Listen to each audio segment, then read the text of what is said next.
By the end of 1944, the Soviet Red Army had surrounded the Hungarian capital of Budapest and established strong defensive positions running from Esztergom on the Danube to Lake Balaton. On the last day of the year, the provisional government set up by the Soviets in those parts of Hungary occupied by the Red Army threw in its lot with the Allies and declared war on Germany. Hungary, the last of Hitler's partners in his European axis, had deserted him, but not the Hungarian army. In order to protect the country from the Bolsheviks, whom they feared and hated, what was left of the Hungarian army continued to fight alongside the Germans. On New Year's Day, 1945, the only sizable German reserves on the Eastern Front launched an offensive, codenamed Conrad, to relieve Budapest and secure the southern Hungarian oil reserves. By January 6th, General Herbert Otto Gill's 4 SS Panzer Corps had come within 25 kilometers of the Hungarian capital, but then, in the face of rapidly redeployed Soviet units, the attack stalled.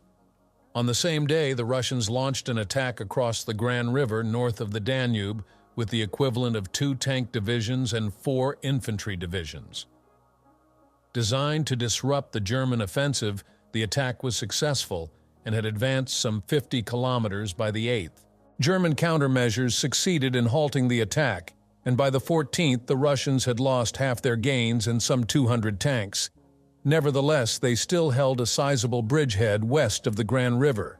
In the meantime, Gill's IV-SS Panzer Corps had renewed its attack on January 10th, and after taking the Soviets completely by surprise, had advanced to within 21 kilometers of Budapest by the 13th. Then, despite Gill's assurance that he was on the verge of a breakthrough, Headquarters Army Group South inexplicably called a halt. SS Lieutenant Colonel Fritz Dargis, commanding the 5th SS Panzer Division's Panzer Regiment, said later, "The head of our assault unit could see the panorama of the city in their binoculars. We were disappointed, and we could not believe the attack was stopped. Our morale was excellent, and we knew we could free our comrades the next day." Be that as it may, Hitler and the High Command had other plans. On January 16th, Field Marshal Gerd von Rundstedt, commander of German forces more than 1,000 kilometers away on the Western Front, received the following order. Cincy West is to withdraw the following formations from operations immediately and refit them. ISS Panzer Corps with 1st SS Panzer Division LAH, Leibstandarte Adolf Hitler, and 12th SS Panzer Division HJ, Hitler Youth. 2 SS Panzer Corps with 2nd SS Panzer Division DR, Das Reich, and 9th SS Panzer Division. Last day of refitting is the 30th of January. Also at this time, Hitler sent his personal adjutant, SS Major Otto Gunsche, to warn the 6th Panzer Army Corps commander, SS General Sepp Dietrich, that within a month he would be required to move his army to the Eastern Front to launch a new offensive designed to secure the vital oil deposits in southern Hungary, and perhaps even regain the oil of Romania. Both Dietrich and General Heinz Guderian, the Army Group Chief of Staff, had wanted the 6th Panzer Army deployed behind the Oder River to protect Berlin and northern Germany, but Hitler would have none of it. The only natural oil deposits in German-controlled territory were those around Nagykanizsa in southern Hungary, and with Allied air attacks disrupting and often neutralizing the synthetic gasoline production sites for long periods, it was essential to protect them. Without this crude oil, the battle could not be continued. Dietrich and the trusted divisions of the Waffen-SS were to be given responsibility for this new offensive, codenamed Spring Awakening. In view of the time needed to refit and move the 6th Panzer Army to the Eastern Front and secure the ground west of the Danube for the new offensive, Hitler ordered a third attack in Hungary on January 18th, using much larger forces. This was designed primarily to cut off and destroy all Soviet troops north of a line drawn from Lake Balaton, through Székesfehérvár to Budapest, and secondarily to liberate that city. The Pest garrison had in fact withdrawn across the Danube to the hills of Buda the night before. Since the Russians had depleted their defenses in this area to meet the previous German attacks in the north, the new offensive was initially very successful. Within 3 days, a large section of the west bank of the Danube had been secured 35 kilometers south of Budapest, and the Germans then turned north and northwest, threatening to link up with other forces attacking in the north and cut off an entire Soviet front. By the 26th, however, with their forces in the south only 20 kilometers from Buda and in the north half that distance, the Germans were exhausted, and this was the moment when Marshal Rodion Y. Malinovsky went over to the attack. Although the Germans continued to hold Székesfehérvár and the ground between it and Lake Balaton, by February 3rd they were more or less back to their original positions. Buda fell finally on February 14th. The siege had lasted 51 days and had cost the Axis over 70,000 men. Meanwhile, Marshal Georgy Zhukov's and Marshal Ivan Konev's offensives in the north had advanced over 150 kilometers. Warsaw, Lodz, and Krakow had fallen, and a Soviet army had entered East Prussia. The Red Army was now a mere 200 kilometers from Prague, and, worst of all for the German people, it had crossed the Oder River and was only 70 kilometers from Berlin. The Germans saw the Soviet bridgehead over the Gran River north of Esztergom as a potential assembly area for a major Red Army thrust toward Vienna, and as such it had to be eliminated before they could launch their own Operation Spring Awakening. Therefore, on February 13th, Headquarters Army Group South ordered the commander of the German 8th Army to attack, concentrating all available infantry and armored forces and accepting the consequent weakening of other front sectors, with the newly arrived ISS Panzer Corps, after a short artillery preparation, to thrust from the north to destroy the enemy in the Gran Bridgehead. The operation was given the code name South Wind. Although the bridgehead had existed for over a month, the Germans had no detailed intelligence of Soviet strength or dispositions within it. The operation order issued on February 13th merely stated that aerial photography and ground observation indicated that the Soviets were in a defensive posture. It also noted that a mechanized division was positioned in the center of the bridgehead, a Guards Mechanized Corps, and a Guards Tank Corps, with the attached 6th Guards Tank Army are probably located in the refitting area east of the Gran. These units could be expected to reinforce the bridgehead if necessary. The order added that there were known to be anti-tank blocking positions, supported by mortars to the west of Brody, a continuous fighting trench running from Obid in the south through Muzla and Gabelci to just south of Brody. The Paris Canal formed a considerable obstacle due to flooding, and although the roads and tracks were beginning to thaw out, they were not yet soft. Single bridges across the Gran existed at Bina and Kamenin, and there were 2 more near Nana. In fact, the Soviets were much stronger than the Germans realized. In addition to the Guards Mechanized Corps already mentioned, which provided a centrally located mobile reserve, there were 2 Guards Rifle Corps in the bridgehead with a total of 7 rifle divisions. 5 of the rifle divisions were in perimeter defense, while the other 2 provided second echelon defense in depth. Even if these divisions were below strength, this would still mean that the Germans were up against well over 60,000 men, with 100 to 230 tanks and self-propelled tank destroyers, over 100 anti-tank guns, some 200 heavy mortars, and over 200 guns and howitzers. Containing the Soviet bridgehead before the opening of the German offensive were 3 German infantry divisions with 1 Hungarian infantry division and parts of another, supported by elements of a German panzer division. The Germans were correct in their appreciation that the Soviet forces were in a defensive posture. Although a new offensive was being planned, this would not take place until mid-March, and in the meantime the troops west of the Gran were clearly vulnerable. The bridgehead was only 20 kilometers deep and 20 kilometers wide, and with a 30 to 40 meter wide river behind them, it was clearly going to be difficult to reinforce the Soviet troops in the bridgehead, or, in the worst case, withdraw them. From the German point of view, the forthcoming battle was not without its problems. Mounting the main attack from the south across the Danube was obviously out of the question, and an attack from the west would run against the grain of the country. The Germans therefore chose to attack from the north. Even this had its difficulties.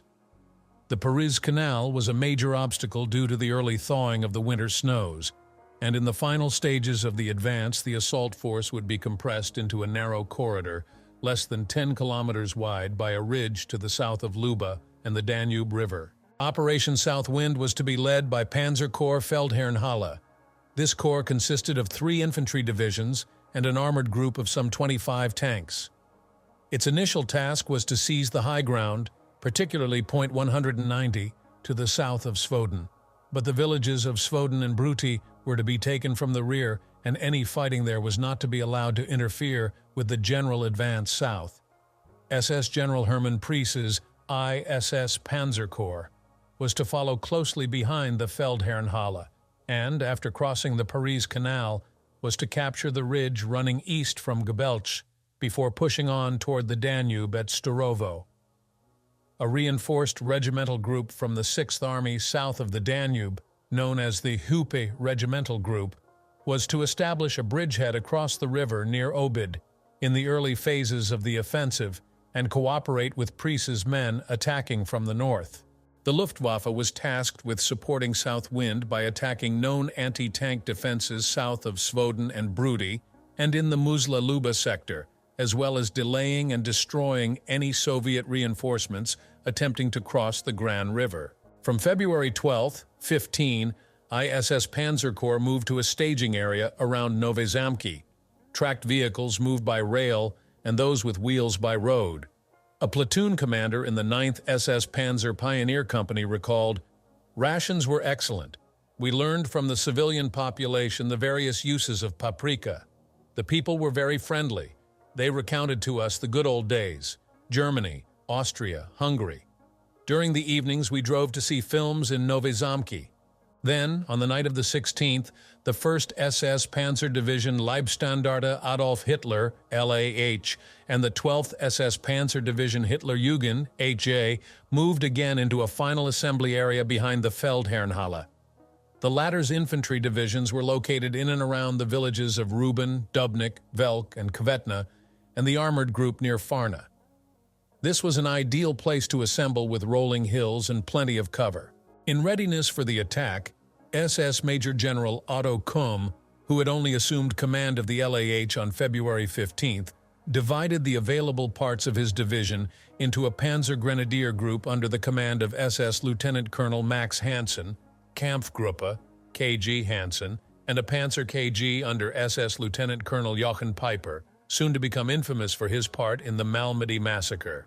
The former consisted of parts of the 1st and 2nd SS Panzer Grenadier regiments, a detachment from the 1st SS Reconnaissance Battalion, the 1st Company of the 1st SS Panzerjäger Battalion, and 237 mmM flak batteries. Kampfgruppe Piper was made up of 25 Panther and 21 Mk4 medium tanks in 1 Panzer Battalion under SS Major Werner Poetschke, 19 Tiger IIs of SS Lieutenant Colonel Hein von Westernhagen's 501st SS Heavy Panzer Battalion, the 3rd SS Mechanized Panzer Grenadier Battalion, and part of the 1st SS Panzer Artillery Battalion. According to the Divisional Chief of Staff, Ralph Tiemann, the rest of the division was still in transit to the new battle area when the offensive began. Hubert Meyer, the Chief of Staff of the HJ, has stated that the 12th SS Panzer Division was more or less complete for South Wind and fought in its conventional groupings. He claims 38 Mk4s, 44 Panthers, and 13 Jagdpanzer IVs were operational just before the attack. The only combat unit not mentioned in his account of the Gran Bridgehead fighting is the 560th Heavy Panzerjäger Battalion. If, therefore, we exclude this latter unit, we have a figure of 160 operational tanks and Jagdpanzers in ISS Panzer Corps at the beginning of Operation South Wind, only 66% of its authorized holdings. Despite the widespread flooding and poor road conditions caused by the early thaw, Operation South Wind began at 0500 hours on February 17th. Leaving high ground on their right flank and with the Gran River on their left, the Germans attacked across open, rolling agricultural land with few villages and no serious obstacles. The artillery of ISS Panzer Corps joined in an opening barrage by the guns of Panzer Corps Feldherrnhalle, and in the most critical area of the attack, the center, the Russians were taken by surprise. By 0900 hours, the leading elements of the 46th Infantry Division were near point 190, having penetrated the Soviet defenses between Svoden and Brody. But there they ran into an anti-tank screen and a few individual T-34 tanks. After calling for support from the LAH, a successful attack was launched at 1140 hours, and by 1700 hours, elements of both the LAH and 46th Infantry Divisions had reached the Paris Canal in the area of Sarkin only to find the bridges there destroyed. A loader in one of Piper's tanks later remembered, "Piper ordered 5 King Tigers to drive over the hill. What a sight! As on a silver platter, they appeared on the hill and immediately began taking fire from the Russian anti-tank guns. We saw the shells bounce off the front of the Tigers. That must have been a shock for the Russians, especially since the Tigers destroyed one anti-tank gun after another. Piper immediately gave the order, 'Panzers, march!' A hurricane of fire was released as the KG drove over the hill in formation. The tanks and APCs drove at full speed, firing all barrels. There was only one thing for the Russians to do, clear out. KG Piper suffered no losses. During the early part of the night, a small infantry bridgehead was established by KG Hansen, but no vehicles could cross. Nevertheless, it had been a good day for the LAH and its associated 46th Infantry Division. They had broken through the Soviet defenses and advanced nearly 10 kilometers. On the left flank, things did not go nearly so well, and the 211th Infantry Division of the Feldherrnhalle was stopped in front of Brody by a Guards Rifle Division in fortified positions supported by anti-tank guns, mortars, and artillery. Similarly, on the right flank, the 44th Infantry Division of the Feldherrnhalle ran into strong opposition from the 6th Guards Airborne Division between Strekov and Svoden, and it was only after tanks joined in the attack that further progress could be made. By 1700 hours, Svoden had been captured and the advance continued toward the canal and Vieska. What of the Hitler-Jugend Division? It had followed behind the LAH, and during the afternoon the 26th SS Panzer Grenadier Regiment was committed on the right flank of its sister division to secure a crossing of the Paris Canal. The 1st Battalion of the 26th Regiment managed to make a crossing just to the north of the large village of Gabelci by about 2100 hours, and the 2nd Battalion followed into the shallow bridgehead. Soon after midnight, the 2nd Battalion had reached the road junction 1,500 meters northeast of Gabelce, and both battalions then went firm. A small canal crossing, capable of taking wheeled vehicles, was discovered in the same area. During the night, the Russians counterattacked with a battalion of infantry and at least 2 T-34s, but were beaten off. The commander of Army Group South, General Otto Wöhler, was anxious that the Soviets should not be allowed to recover their balance and build up a second defensive line to the south of the canal. To prevent this from happening, the Hupa regimental group from south of the Danube was ordered to cross the river that same night. This was achieved without opposition. In the early hours of the 18th, KG Hansen expanded its small bridgehead, and Leibstandarte engineers, were able to bridge the Paris Canal. 4 T-34s were claimed by Hansen's 6th SS Panzer Grenadier Company during this fighting. Mines caused some further delay, but soon after midday the first of Poetchka's Mk4s and Panthers crossed the canal, and despite an air attack by Soviet fighter bombers, by early evening KG Piper had reached the Gabelci-Nana railway line 3 kilometers north of Muzla. Meanwhile, to the west of the LAH, the Feldherrnhalle's 44th Infantry Division had forced a passage over the Paris Canal near Vieska, and in the early afternoon its tanks were able to cross. Then, in conjunction with the 26th SS Panzer Grenadier Regiment, a joint attack was launched on Gabelce. The Feldherrnhalle group was joined by SS Major Hermann Brand's 3rd SS Mechanized Panzer Grenadier Battalion, and they took the western part of the town. The 1st Battalion captured the eastern sector, and the 2nd Battalion went on to secure the high ground 2 kilometers further east. By evening, infantry and armor of the Feldherrnhalle were in possession of point 129, 3 kilometers south of Gabelce, and in contact with the Leibstandarte. On the 19th, the weather improved, and at 0530 hours, ISS Panzer Corps resumed its attack. KG Hansen of the Leibstandarte was given the task of clearing the enemy from the vine-covered ridge south of Point 250, while KG Piper resumed its advance on the north side of the Gbelcinana Railway. It was by no means an easy advance. SS. Lieutenant Rolf Reiser later described the action. In the early morning, our assembly was considerably delayed by a Russian fighter-bomber attack. We suffered the loss of several tanks and wounded. We set out astride the road with 7 tanks of the 1st Company. I advanced between the road and railway line with the 3 Panthers of my platoon. Ivan attacked our open right flank at short range with tanks from behind the cover of the railway embankment. One of the Panthers was hit and stalled. SS Senior Sergeant Strelo, the 3rd platoon leader, set up to the right of me. Then there was a detonation a short distance away and his tank was ablaze. I drove behind a shed and slowly probed the other side until I had the T-34 broadside in front of me, no more than 50 meters away. He burst into flames on the first shot. The turret flew off after the second. Then the Tigers and Panthers of the 2nd Company caught up and joined in the armored battle. 2 more enemy tanks were destroyed. Farther to the west, SS Captain Hans Siegel's 2nd SS Panzer Battalion of the Hitlerjugend, with Brand's 3rd Mechanized SS Panzer Grenadier Battalion attached, had formed up during the night to the south of Gbelce, protected by the 25th and 26th SS Panzer Grenadier Regiments. It too advanced at 0530 hours with grenadiers leading the way on both sides of the Sturovo Road in case of mines and the tanks on the road itself.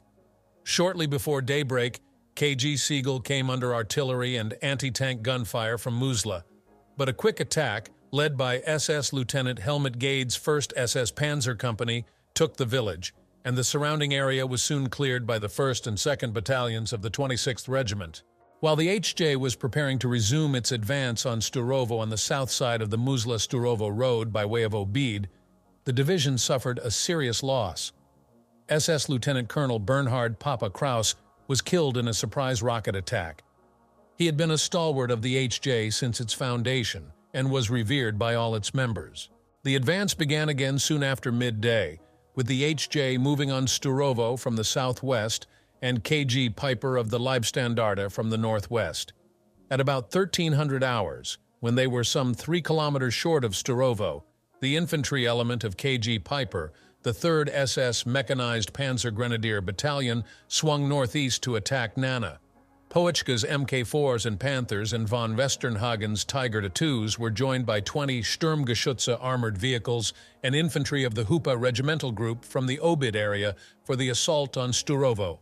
In his citation for the oak leaves to Poetschke's Knight's Cross, Piper wrote, "Rushing headlong and firing wildly, his tanks overran the anti-tank nets in front of Muzla and Sturovo, and after making contact with the southern group Hupa, which had been ferried over the Danube in assault boats, pushed through to Esztergom. At the same time, an assault group from an infantry division holding Esztergom crossed the Danube and joined in the attack. The Russians had no chance in this vulnerable corner of their bridgehead, and before last light the men of ISS Panzer Corps were gazing at Esztergom Cathedral, standing like a sentinel above the far bank of the mighty Danube. They knew they had completed the hardest part of their task. Nana and Sturovo were in the hands of the Leibstandarte and Hitlerjugend. In other relevant actions on February 19th, Badarove, Kosihi, and Buk were occupied by a KG of Army Group South following their evacuation by the Russians, and the 44th Infantry Division of the Feldherrn Halle captured Kravani on the Danube and the forest to its east. In the eastern part of the bridgehead, the 46th Infantry Division, with armored support, had cleared the wooded hilly area just to the west of Kameny Most. But north of the Paris Canal, other elements of the division were repulsed by a Soviet counterattack 2 kilometers short of Kamenin. In the north, Brody remained firmly in Russian hands. From the outset of Operation South Wind, the Germans had been worried that the Soviets would attempt to reinforce their bridgehead. They had correctly identified parts of the IV Guard's mechanized corps in the northern part of the bridgehead, but they were particularly worried about the whereabouts of the 6th Guards Tank Army, and when aerial reconnaissance reported 3,000 vehicles moving north from the Budapest area, they became alarmed. orders were issued for immediate night attacks on Kameni Most and Kamenen, leaving the bulk of the LAH armored group in Sturovo to replenish ammunition and supplies.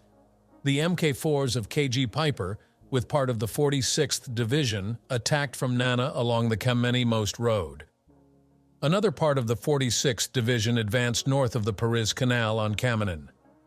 Both attacks failed, and Soviet air superiority and artillery fire from east of the Gran precluded any further attempts during daylight on the 20th.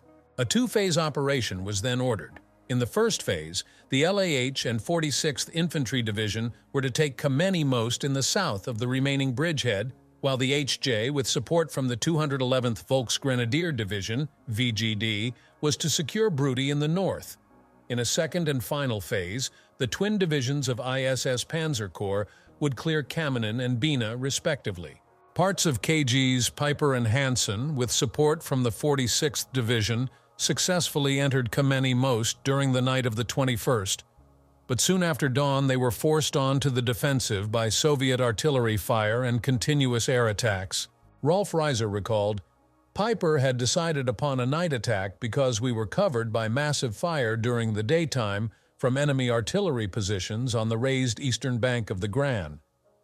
We rapidly crossed the softly rolling terrain directly under the chain of hills that ran west of the road and railway line. We turned east in order to penetrate frontally. Then massive Russian artillery fire was initiated. A curtain of iron and fire hung before us. Flares and tracers illuminated the night and showed us the way to the enemy positions. We rattled across the railway. Then there was a crack and flash of light. We were hit. We caught fire immediately. My gunner followed me as the last one out of the turret. We landed in a trench with Ivan, who was as surprised as we were. Armed only with pistols and bare fists, we defended ourselves. We finished off the Soviets in the cover of the burning tank and the exploding ammunition. The assault was resumed with the coming of darkness, and by 2100 hours the last Russians had withdrawn from Kameni Most. Meanwhile, during the 20th and 21st, the Hitlerjugend was relieved by the 44th Infantry Division and moved to a new assembly area southeast of Farna in readiness for its assault on Brody. The ISS Panzer Corps was thus poised for its final battles west of the Gran River. With aerial reconnaissance and other intelligence sources confirming that the IV Guards Mechanized Corps had withdrawn across the Gran and other troop movements toward the river had apparently halted, Hermann Priess and his men had every reason to be confident of success. Headquarters Army Group South concluded that the Soviets must be expecting a German assault across the Gran. Therefore, defensive positions on the east bank were being prepared with all available reinforcements. In fact, Hitler had forbidden any such assault and demanded that his Leibstandart Corps be freed as soon as possible for his new offensive, Spring Awakening, in the Lake Balaton area. In preparation for its attack on Brody, the HJ had to rely mainly on aerial reconnaissance and on information provided by the 211th VGD, which had already failed to take the village. This revealed that the area was heavily fortified, with minefields backed by large numbers of machine guns, mortars, and anti-tank guns in considerable depth. Since the ground was completely open, the decision was made to undertake a night operation. The preliminary phases of the attack were marred by a number of unfortunate incidents. The 25th SS Panzergrenadier Regiment, on the right flank, failed to reach its starting line in time for the assault, and, in the darkness, some of Siegel's tanks failed to recognize the Panzer Grenadiers who were leading the attack on the left and opened fire on them. 5 men were killed, including a company commander, and another 8 wounded. This second disaster alerted the Russians, who opened fire with machine guns and mortars. Despite these problems, Siegel's tanks began their attack at about 0445 hours in the wake of a bombardment by artillery, mortars, and rocket launchers. Within minutes, however, the leading tanks ran into a minefield, and several, including Siegel's, were immobilized. These were repaired under fire, and the tanks then withdrew behind a reverse slope from where they supported the attack of the 9th Mechanized Panzer Grenadier Company, led by SS Lieutenant Dieter Schmidt. This company was on the left flank of the attack and outside the minefield. Although some of its APCs floundered in the soft ground of a stream bed, the rest managed to break through the defenders and reach the southern edge of the village. In the meantime, the 25th Regiment had joined in the attack, and together with the other 2 battalions of Braun's 26th Regiment, took the western and lower sectors of the village. An SS Sergeant Burdak of the Mechanized Battalion later described the scene. The village was choked with enemy vehicles. Several T-34S and T-43S light tanks still inside the village forced the APCs to take cover. The Russian tanks, without the protection of infantry, left in the direction of Bina. An SS officer remembered. Fire from our heavy weapons had badly damaged most of the buildings. Roofs had been stripped off.